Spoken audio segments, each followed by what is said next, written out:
할렐루야. 예배 자리에 나오신 여러분들을 축복합니다. 하나님을 찬양함이 우리의 힘입니다. 아멘. 우리 옆에 계신 분들께 서로 이렇게 한번 인사해 볼까요? 하나님을 찬양함이 우리의 기쁨입니다. 하나님을 찬양함이 우리의 기쁨입니다. 하나님을 찬양함이 우리의 기쁨입니다. 아멘.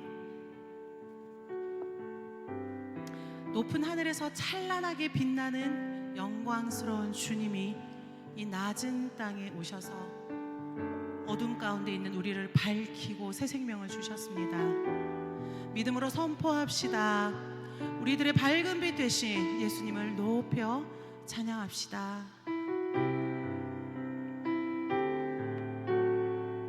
예수 우리들의 밝은 빛. 예수 우리들의 밝은 빛, 은혜와 긍휼을 베푸시는 주, 그의 길을 따라가는 주의 자녀들에게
믿음으로 외치는 자에게 주의 은혜가 임할 줄로 믿습니다.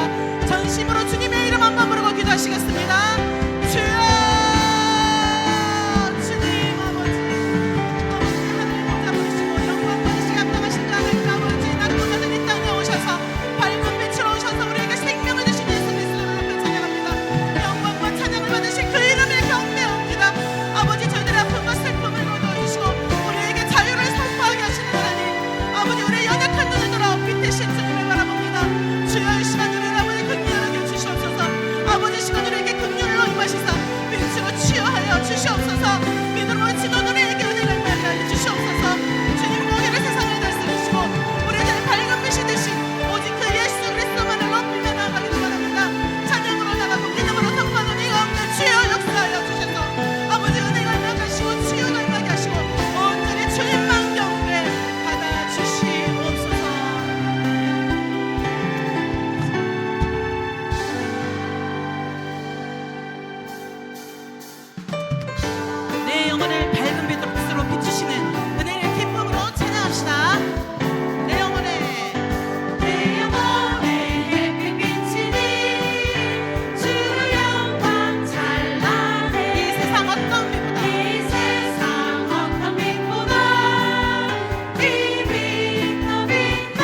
아멘.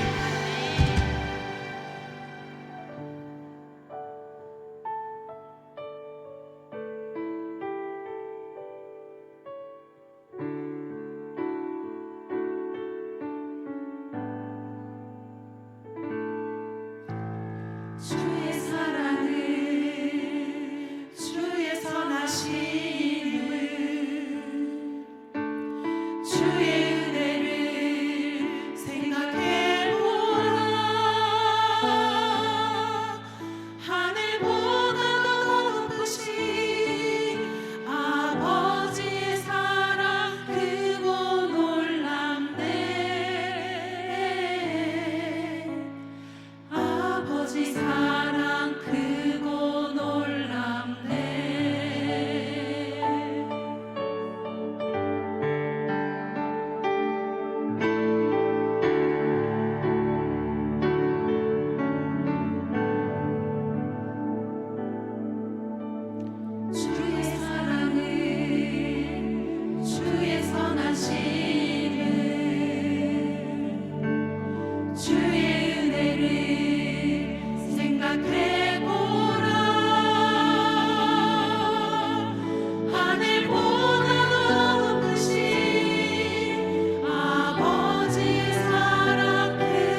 같이 길을 잃고 헤맬 때 그 사랑이 우리를 찾아내셨습니다. 그 사랑이 날 찾아내셨습니다. 이 시간 기도하실 때 주님의 사랑을, 주님의 선하심을, 주님의 은혜를 보게 하소서. 저 높고 넓은 하늘보다 크신 하나님의 사랑을 보게 되는 예배가 되게 하소서. 주의 사랑과 선하심을 말씀을 통해 하늘의 지혜로 깨닫게 하소서. 주의 임재로 가득하게 하소서. 다 같이 주님의 이름 한번 부르시고 기도하시겠습니다. 주여, 주님의 그 사랑을 알기를 원합니다. 주님의 선하심을 주님 저들이 맛보아 알기를 원합니다. 주님의 은혜로 아버지 저들이 채워지기를 원합니다. 고아와 같이 길을 잃고 헤맬 때 아버지의 사랑이 우리를 찾아내셨음을 고백합니다. 아버지 저 높고 넓은 하나님의 그 크신 사랑 아버지 보는 예배가 되게 하여 주시옵소서. 나의 만족을 위한 예배가 아니라 하나님을 높이는 예배가 되게 하여 주시옵소서. 주님의 사랑과 주님의 선하심을 말씀을 통해 하늘의 지혜로 깨닫는 예배가 되게 하여 주시옵소서. 이 시간 주님의 임재의 시간 아버지 이것이 가득 차기를 원합니다. 주님의 은혜로 다시 하나님의 사랑을 깨달아나는 우리를 살아계신 하나님, 능력의 하나님, 불전능하신 하나님, 수고하신 하나님, 우리와 동행하여 주시옵소서. 주님만을 바라보는 귀한 복되는 삶이 될 수 있도록 주의 은혜를 주시옵소서. 아버지, 주님 은혜를 감사합니다. 주님 함께하여 주시옵소서.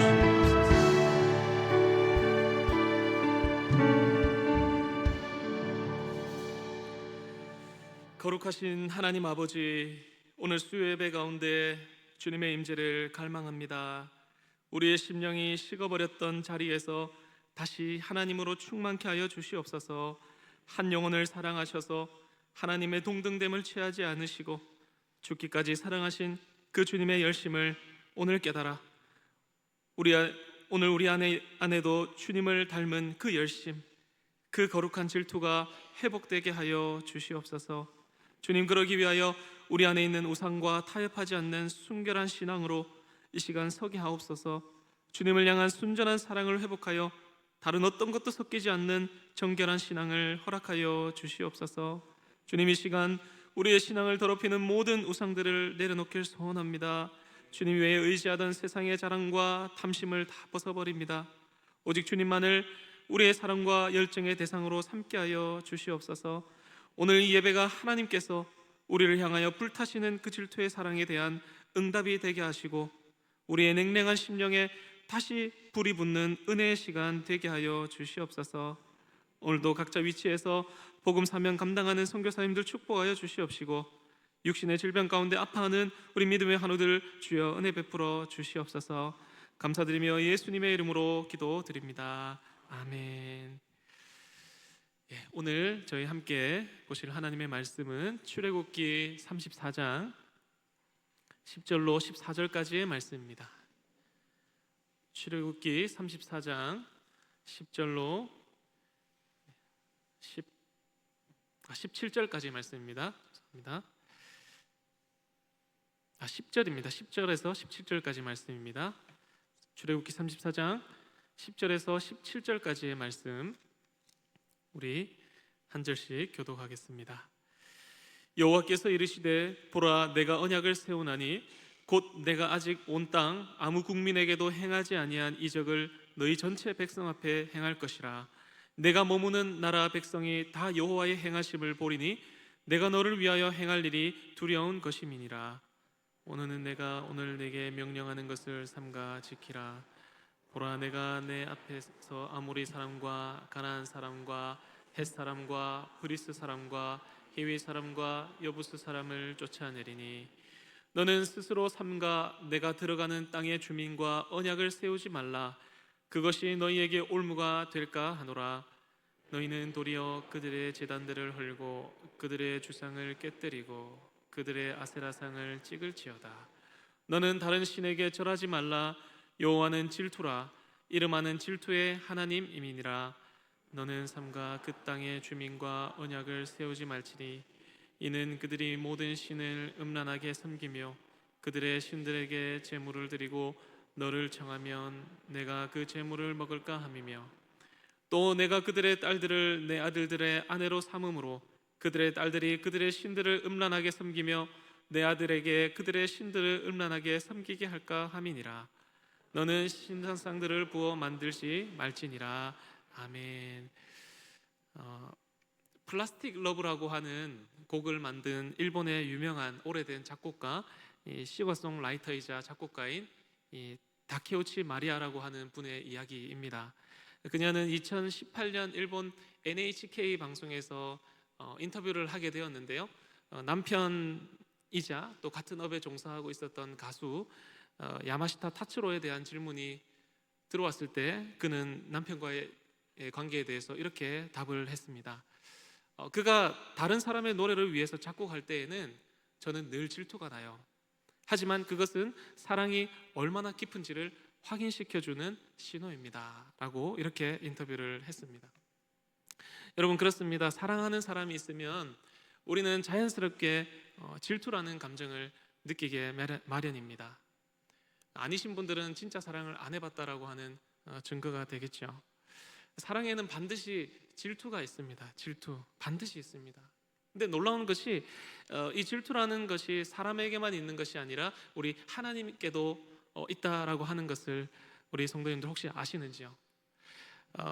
왠지 우리는 질투라고 하면 이 거룩하신 하나님이 느낄 감정과 속성은 아닐 것이다 라고 그렇게 생각을 하는 경우가 많이 있습니다.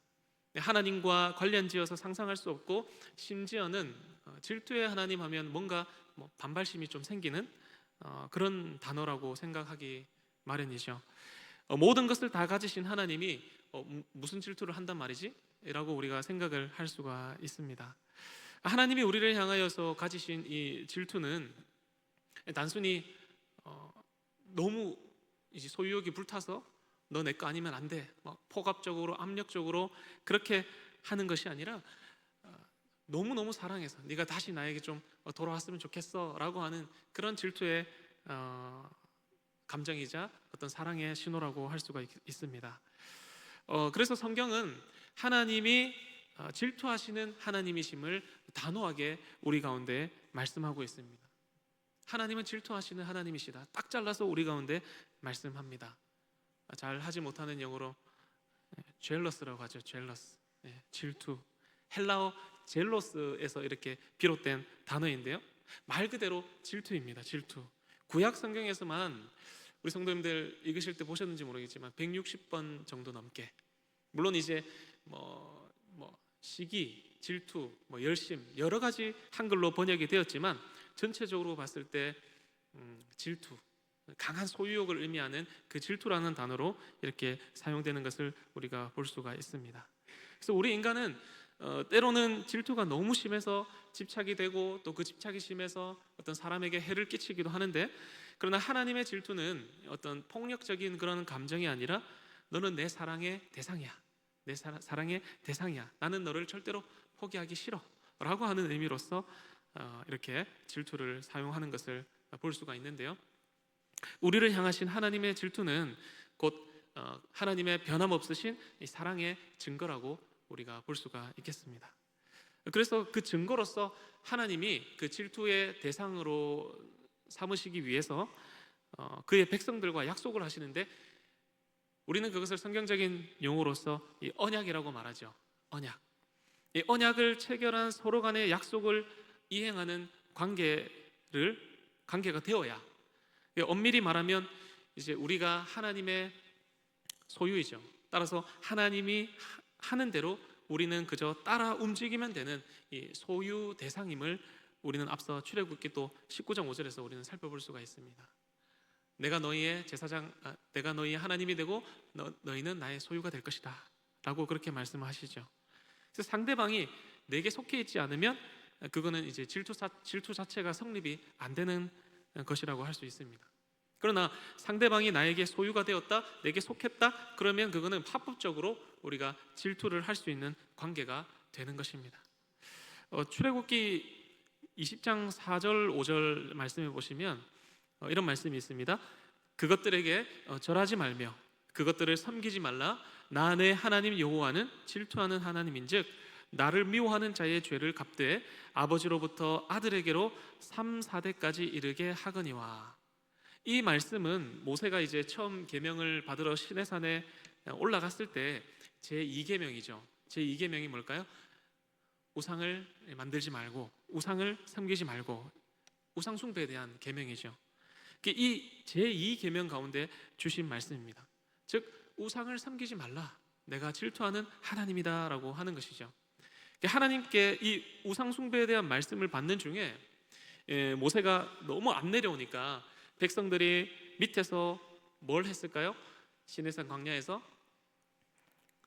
금송아지가 우리를 인도하는 하나님이면 좋겠다, 차라리 그것을 숭배하는 사건이 있었습니다. 금송아지 사건이 뭡니까?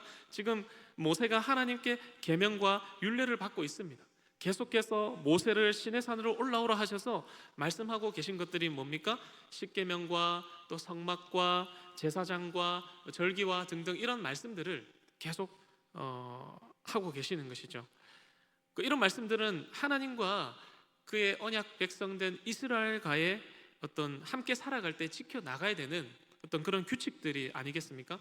오늘날로 치면 이제 하나님이 이 땅에 그의 소유된 이스라엘 백성들과 함께 하시려고 모세와 함께 이스라엘과의 결혼 준비와 오늘날로 치면 이제 혼수 준비를 하고 계셨던 것이죠.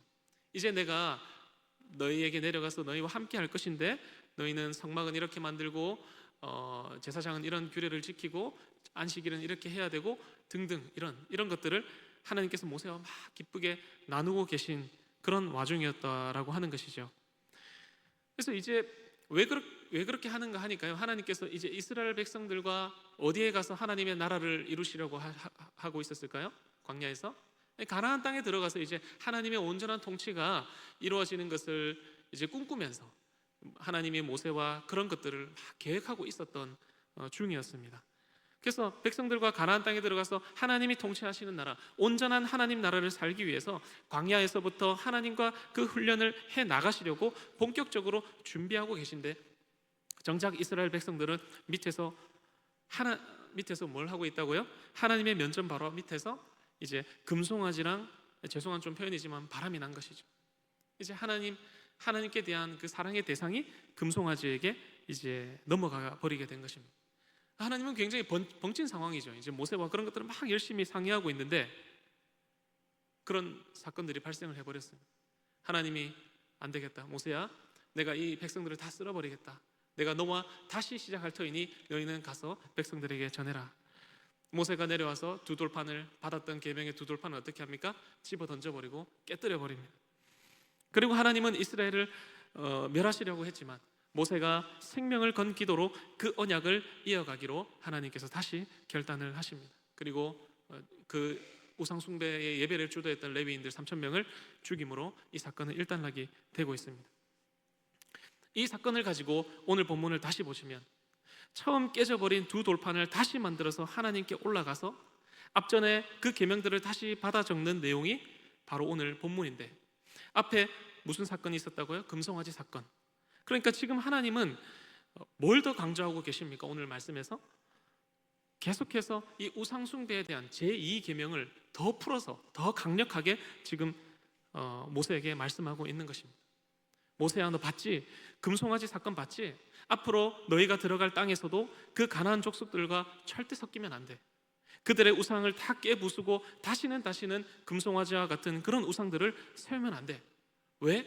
나는 질투하는 하나님이기 때문이야 라고 하는 것이 오늘의 말씀입니다.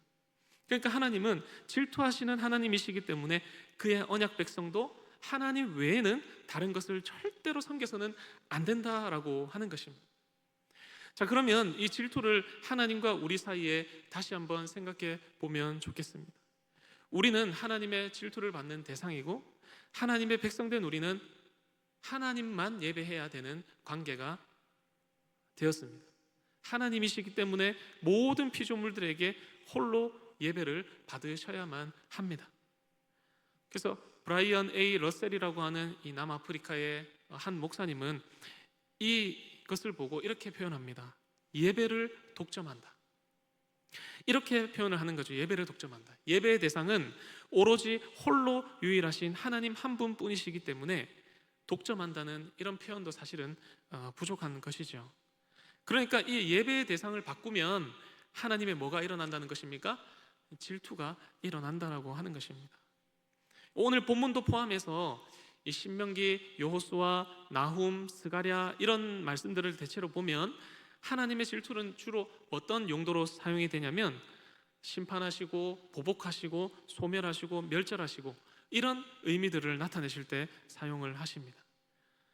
특히 에스겔, 나훔, 스바냐 이런 데 보시면 하나님이 이스라엘에 대한 이 질투하심으로 우상숭배에 대하여 얼마나 강력하게 심판하시고 보복하시는지 심판의 하나님을 아주 직관적이고 강렬하게 나타내고 있습니다. 이스라엘을 몹시 사랑하기 때문에 그 질투와 분노가 일어나지 않을 수가 없는 것이죠. 그 사랑의 대상이 뺏겨버리니까. 오늘날에도 이 하나님의 질투와 진노하심과 심판을 벗어날 수 없는 대표적인 현상들이 있습니다.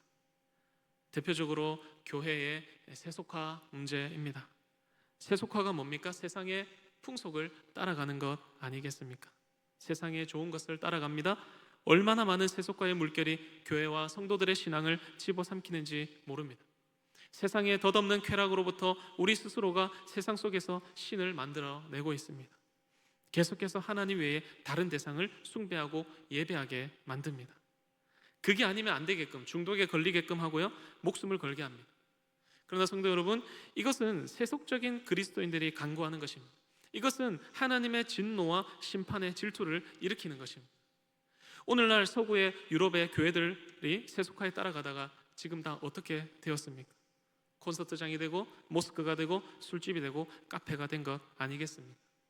사람들이 주일에 예배는 참석하지만 한 주의 나머지 기간에는 비그리스도인들이랑 살아가는 삶의 모습에서 어떤 분명한 차이점이 없기 때문에, 그래서 어쩌면 하나님은 가나안에 들어가면 그것들과 섞이지 말고 단호하게 너희가 잘라내고 끊어내고 나만 바라봐 라고 하는 게 아닐까 하는 것입니다.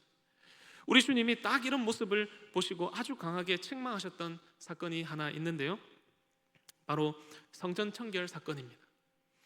주님의 기도하는 집에서, 아버지께 기도하는 집에서 장사하는 사람들을 보시고 상을 뒤엎으시며 아버지의 집을 장사하는 집으로 만들지 말라라고 이렇게 말씀하십니다. 이게 뭐 성전인지 시장인지 구분이 안 갈 정도로 세상과 아무런 구분이 없는 그런 모습을 보시고, 이것을 본 그 주님의 그 분노하심을 본 제자들이 요한복음 2장 17절에 이렇게 말합니다. 제자들이 성경 말씀에 주의 전을 사모하는 열심히 나를 삼키리라 한 것을 기억하더라. 여기서 이 열심이라고 하는 단어가 질투와 같은 단어입니다. 강도들에게 약탈당하는 아버지의 집을 보면서 느끼셨던 그 예수님의 분노가 바로 아버지 집에 대한 거룩한 질투로 인함이셨다라고 하는 것입니다. 우리도 예수님을 믿는다고 하면서 교회에서, 세상에서 전혀 그리스도인 같지 않은 행동과 말을 볼 때가 많이 있습니다. 가령 최근에 2026년 교회 트렌드라고 하는 책이 발간되면서 이 목회 데이터 연구소 지용근 대표가 조사를 했는데요, 이런 연구 결과가 있었다라고 합니다. 최근에 무속을 허용하는 개신교인 비율이 무려 20%, 5명 중에 1명이나 되고요, 그리고 부적을 갖고 다니거나 고사를 지내도 된다라고 하는 비율이 무려 몇 프로인지 혹시 보셨습니까? 무려 30%라고 하는 것입니다. 이런 것을 보면 교회를 일반 점집과 같이 생각하고 이용하는 사람이 굉장히 많다는 것이죠. 이런 이유들 때문에 주님이 아마 상을 뒤엎으셨던 그런 거룩한 질투와 분노가 우리는 이해가 가는 것이죠. 저도 이제 최근에 청소년부 여름 수련회를 준비하면서 우리 청소년부 아이들에게도 말을 했습니다. 어떻게 하나님과 학원을 동시에 두고 저울질 할 수 있느냐? 주일에 학원 때문에 주일 성수를 하지 않는 것이 도대체 어디에서부터 비롯된 것인가? 주일 성수하고 수련회 참여하라고 제가 몇 번씩 말을 했습니다. 학원이 우상이 되고 학교가 우상재단이 된 이 세상에서 아이들이 하나님의 질투의 대상이 되어버리는 이런 안타까운 현실 속에서 오늘날 우리는 주님과 같은 그런 뜨거운 질투와 분노가 일어나고 있습니까? 어떻게 하나님과 학원을 비교 대상에 올릴 수가 있느냐라고 하는 것입니다. 그 대상이 옮겨진 것에 대한 이 거룩한 분노와 질투가 느껴지지 않을 수가 없습니다. 만약 이러한 마음이 생기지 않는다면 우리는 지금 심각한 영적 질병에 걸려 있을지도 모릅니다. 이번 특세 때도 라오디게아 교회에게 주신 주님의 메시지가 뭐였습니까? 미지근하지 말고 찹든지 뜨겁든지 열심을 내어라 라고 하는 말 아니었겠습니까? 이 거룩한 열심에 대하여서 J.C. 라일이라고 하는 사람의 말을 한번 들어보시면 좋겠습니다. 신앙적으로 열심 있는 사람은 철저히 한 가지에 몰두하는 사람이다.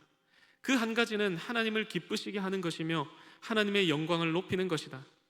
만일 이러한 사람은 복음을 전하거나 일하거나 돈을 쓰지 못하면 그는 울고 한숨 지으며 기도할 것이다.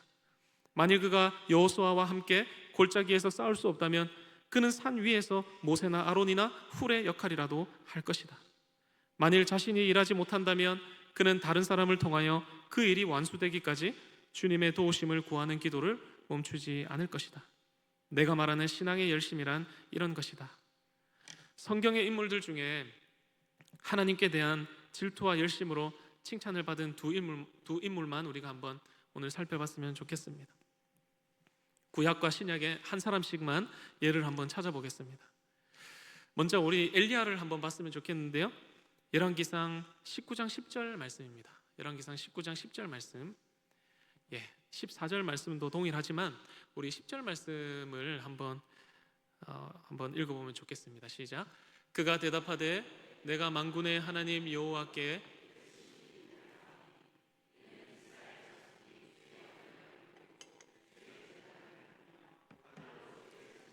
죽였음이오며 오직 나만 남았거늘 그들이 내 생명을 찾아 빼앗으려 하나이다. 아멘. 제가 이 질투라고 하는 단어를 쫙 이렇게 서칭을 해봤는데요. 이 열심이라고 하는 한글로도 이 번역이 되어 있습니다. 그러니까 시기, 질투, 열심. 그러니까 너무 그 상대방에 대한 질투가 나니까 이제 열심으로 나타난다라고 하는 것이죠. 그래서 구약의 인물 중에 하나님이 이스라엘을 질투하실 정도로 사랑하셨다는 그 정도의 의미를 가진 그 하나님께 대한 질투, 그러니까 그 열심을 느꼈던 사람은 이 엘리야밖에 없더라고요. 제가 싹 다 찾아봤는데요.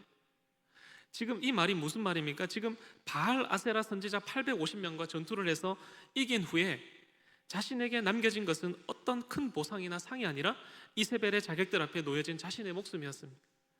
다른 이스라엘 자손들은 지금 엘리야가 말하고 있지 않습니까? 전부 다 하나님의 제단도 헐고 칼로 주의 선지자들을 다 죽였지만 나는 나 혼자 남을 만큼 850대 1로 열심을 다하여 하나님을 위하여 싸웠지만 지금 나에게 남은 것은 이 내 목숨 하나뿐입니다.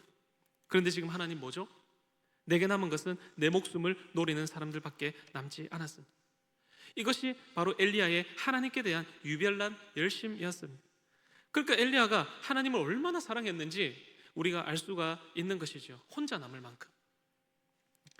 신약에는 또 어떨까요? 우리 신약 성경 고린도후서 11장 2절, 이거는 우리가 한번 찾아봤으면 좋겠어요. 고린도후서 11장 2절 말씀입니다.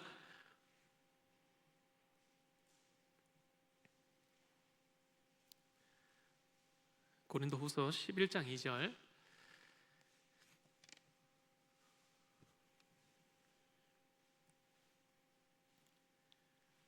우리 찾으셨으면 우리 한번 읽어보도록 하겠습니다. 시작. 내가 하나님의 열심으로 너희를 위하여 열심을 내노니 내가 너희를 정결한 처녀로 한 남편인 그리스도께 드리려고 중매함이로다. 그러나 나는 맞습니다. 이런 표현 혹시 보셨습니까? 내가 이제 당신들을 그리스도의 정결한 처녀로 준비하기 위하여 내가 중매자가 되겠습니다. 중매자가 뭡니까? 결혼을 알선하는 사람 아니겠습니까? 그죠? 여기서 열심이라고 한 단어도 마찬가지로 jealous라고 하는 질투입니다. 질투. 세번역 성경에 우리가 번역을 한번 들어보시면 조금 더 와닿으실 것 같은데요. 읽어보겠습니다. 나는 하나님께서 보여주신 열렬한 관심으로 여러분을 두고 몹시 마음을 씁니다. 나는 여러분을 순결한 처녀로 그리스도께 드리려고 여러분을 한 분 남편 되실 그리스도와 약혼시켰습니다. 내가 주님께 대해 너무너무 열심이라서 내가 주님을 너무 사랑해서 그리스도께서 다시 오실 때 남편 되신 그리스도에게 결혼할 정결한 처녀들로 내가 고린도 교인 여러분들을 향해 이렇게 마음을 쓰고 있습니다라고 하는 것이죠. 예수님은 자신의 고귀한 피, 곧 하나님의 피라고 하는 너무나도 귀중한 지참금으로 우리와 결혼하기 위해서 우리를 그 피 값으로 사셨고 우리와 더불어 영원한 언약을 맺으셨습니다. 그래서 우리는 오직 그리스도께만 속한다라고 바울은 말하고 있는 것이죠. 그러니 바울이 세상의 헛된 것에 마음을 빼앗기는 이런 고린도 교인들을 보고 이런 주님과 같은 거룩한 질투와 열심과 분노를 느끼지 않을 수가 없었던 것이죠. 그런데 우리가 그 다시 오실 신랑 예수 그리스도를 기다리지 못하고 정결한 처녀의 순결을 잃어버린다면 어떻게 그분과의 온전하고 완전한 결혼을 이룰 수 있겠습니까? 그래서 지금 우리는 그리스도와 결혼하기 전까지의 지금 이 시간이 다시 오실 그리스도와 완전한 결혼을 위한 지금 이 시간이 어떤 시간입니까? 정혼 기간이라고 하는 것입니다. 정혼 기간. 이제 결혼을 약속하고 그 결혼식을 기다리고 있는 시간이라고 하는 것이죠. 그런데 이런 순간을 기다리지 못하고 그 결혼의 대상을 이 다른 남자에게 옮겨버린다면 우리 하나님은 어떤 마음이실까? 하나님의 질투가 얼마나 심히 일어나겠습니까? 그래서 우리는 주님께서 다시 오실 때까지 정결한 처녀로 항상 준비되어야 한다는 것입니다. 그리고 우리 또 이번 주에 행복 나눔 축제가 있지 않습니까? 그런 분들을 주님의 정결한 처녀로 우리가 그들도 준비시켜야 될 사명이 우리 가운데 있다라고 하는 것입니다. 사랑하는 성도 여러분, 우리에게는 지금 이런 엘리야와 바울과 같은 여호와께 대한 그 열심이 있습니까? 이것은 하나님께 대한 몹시 뜨거운 사랑이 없으면 절대 할 수 없는 감정과 행동이라고 하는 것입니다. 요즘 이 영포티라고 하는 말이 되게 유행을 많이 합니다. 혹시 영포티가 무슨 뜻인지 아십니까?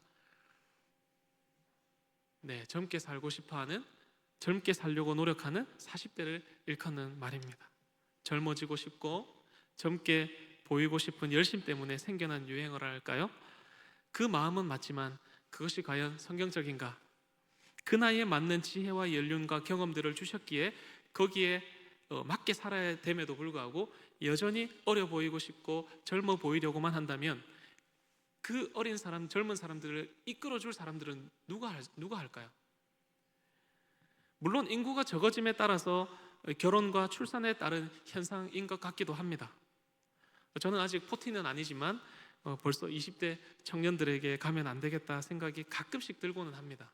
조금씩 엇박자가 날 때요. 그러나 저는 목사로서 특권이 있습니다. 어떤 특권일까요? 네, 지금 청소년부를 맡고 있지 않습니까? 자연스럽게 이렇게 다가갈 수밖에 없는 것이죠. 그래서 제가 최근에 청소년부 아이들과 소통하고 싶어서 인스타그램 혹시 아십니까? 인스타그램? 네, 거기 이제 친구 추가를 요청을 했습니다. 그래서 한 20명, 30명 이렇게 제가 팔로우라고 하죠. 그렇게 싹 했는데 이상하다. 제가 이제 친구들 거기 들어가서 보는데 사진이 아무것도 안 보이는 거예요. 그래서 이게 뭐지? 이렇게 생각을 했는데 제가 어제 이제 중등부 한 명을 신방을 해서 만났거든요. 물어봤습니다. 이게 어떻게 된 거냐? 이제 마팔로우라고 합니까? 서로 이렇게 친구가 되어야만 그때부터 이제 이렇게 보인다고 그렇게 말을 하더라고요. 그래서 제가 그걸 보고 얘들이 아직 보여주기 싫은가 보다. 아직 저한테 마음을 열기가 싫은가 보다. 아니면 학교에서조차 아직 말씀을 공유하기가 되게 많이 어려운가 보다. 그런 생각들이 들었습니다. 그런 걸 보면서 어쩌면 나의 열심이 너무 유난스러운가? 너무 유별난 열심인가? 이런 생각들을 하게 되었죠. 우리 성도님들은 어떤 질투와 그런 열심들이 있으신가요? 우리가 지금 하고 있는 이 열심들은 어디에서 비롯되었습니까? 기도하고 전도하고 선교하고 이런 것들이 어디에서부터 비롯되었죠? 정말 한 영혼이 다른 길로 빠지지 않고 그리스도께로 인도하기 위한 그 열심인지 아니면 그저 친해지고 싶고 그저 영포티처럼 그저 그냥 어울리고 싶은 그런 열심인지 우리가 한 영혼 전도하고 선교하고 다 좋은데요, 그 동기가 어디에 있느냐라고 하는 것입니다. 내가 그리스도의 먼저 된 신부로서 아직 구원받지 못한 자들을 하나님께 인도하기 위하여 열심을 내는 것, 이 질투가 오늘 우리에게 회복되기를 소원합니다. 그러기 위해서 내가 먼저 정결해야 되는 것이고요, 또 다른 자들을 정결한 처녀로 준비시키는 것이 우리 먼저 된 자들의 사명인 것입니다. 영적인 영포티들이 다 되셨으면 좋겠습니다. 저희가 트레일러 사역을 시작한 지 몇 개월이 흘렀습니다. 이제 이번 주 월요일에는 심지어 이제 열심히 우리 전도사님하고 막 우리 집사님하고 열심히 막 뛰어다니면서 무려 100잔이 넘게 나갔는데요. 별로 감흥이 없으시네. 100잔이 나갔습니다, 새벽에. 예. 그런데도 섬기시는 분들의 그 열정과 그 에너지를 보면서 목사로서 조금 회개했습니다. 정말 너무너무 열심히 하신다. 무엇이 이들의 열심을 내게 하는 걸까 생각해 볼 때 바로 주님께 대한 특별하고도 거룩한 열심이라고 생각을 합니다. 왜 새벽부터 그런 열정과 열심을 가지고 기쁨으로 섬기고 헌신할 수 있는가? 하나님께 대한 사랑이 너무 커서 먼저 받은 사랑에 감사해서 한 영혼이라도 더 주님께로 인도하고픈 그 열심이 그 원동력이 아닐까 생각을 합니다. 그것은 세상은 절대 이해하지 못하는 것이죠. 혹시 사진 있으신가요? 네. 그래서 이따금씩 이렇게 비타 음료도 주시고 비타민도 주시고 심지어는 적은 금액이지만 금일봉 주시면서 위로를 해주시더라고요. 지역 주민분들께서. 하나님의 음성으로 들리는 것이죠. 우리 주님은 이 안에 다른 것이 아닌 하나님으로 충만하기를 원하십니다. 하나님이 그렇듯 우리에게도 하나님이 나를 사랑해 주시고 사용해 주시고 귀히 들어 쓰시기를 원합니다. 그것이 맞는 것이죠. 그러니 그것이 강할수록 우리 안에 그 질투, 그 열심은 일어나게 마련입니다. 우리 사랑하는 성도 여러분, 주님 다시 오실 때까지 우리의 이 열심을 놓지 맙시다. 하나님은 우리가 다른 우상을 바라볼 때 제일 질투하십니다. 그래서 다른 이들이 하나님 외에 다른 길로 가는 것을 보고 우리는 질투해야 합니다. 저 영혼, 저 성도 저기로 가면 안 되는데, 주님께로 돌아와야 되는데. 그래서 엘리야와 같은, 바울과 같은 그런 열심이 우리 가운데 일어나야 될 줄로 믿습니다. 그것이 신앙생활의 최고의 원동력이 될 것이며 그런 자에게 하나님은 충만케 역사하실 줄로 믿습니다. 그런 질투와 열심의 마음을 담아서 이 시간 우리 나 무엇과도 주님을 바꾸지 않으리 함께 찬양하고 우리 기도하겠습니다. 오직 내 안에 주님으로만 충만케 되기를 소원합니다. 다른 무엇과도 주님을 바꾸지 않고 하나님으로 충만한 우리의 인생 되게 하여 주시옵소서. 가도 주님을 바꾸지 않으리 다른 어떤 은혜 구하지 않으리 오직 주님만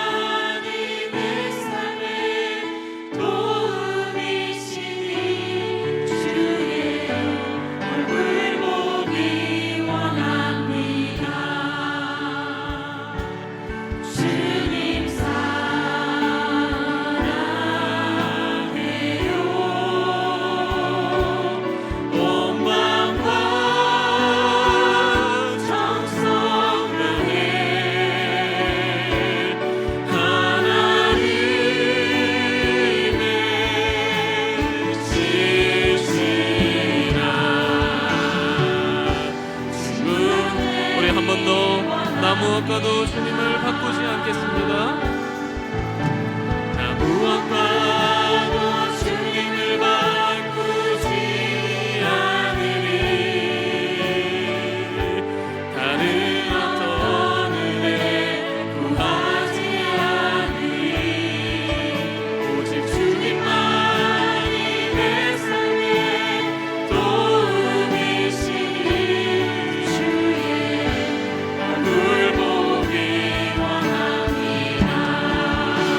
기도하실 때 내 안에 주님보다 더 사랑하는 것, 주님보다 더 의지하는 것, 주님보다 더 두려워하는 것이 있다면 그 모든 것을 주님 질투의 그 소멸하시는 불로 태워 주시옵소서.